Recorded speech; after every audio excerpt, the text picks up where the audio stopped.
Ayan po mga guys. Ito po yung nakuha kong ideya sa vlogger ng kalamansi.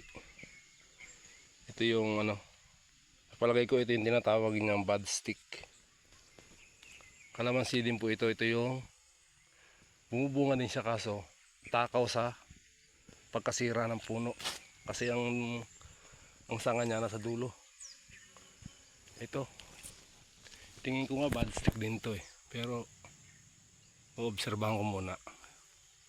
Itong ganito. Ayan siya oh. Nasa dulo lang ang sanga, ang haba ng tangkay. Tapos yung pa yung isa, tinanggal ko yan oh. Yan po kasi yung isa sa nakakasira ng puno ng kalamansi. Tapos bukod pa yung kalamandaring, yung sumusuloy sa baba ng pagkadugtong.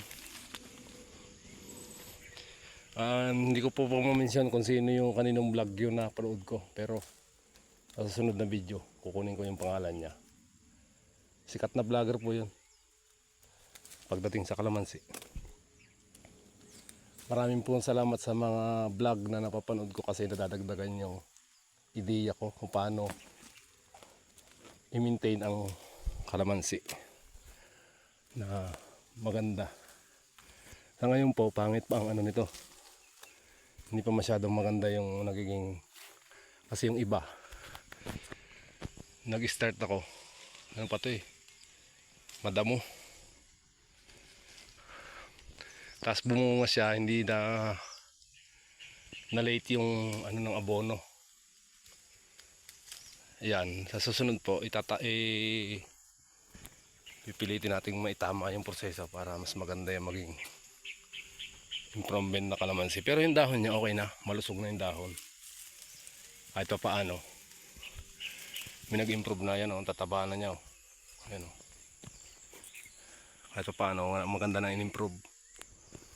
Ayan oh. So yun po guys, update ko na lang po kayo. Ito, nag-harvest ako. Ayan oh.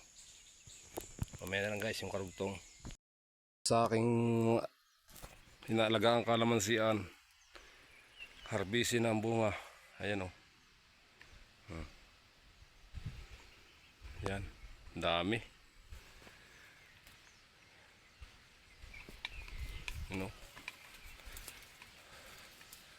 Ready to harvest na po ang bunga ngayon.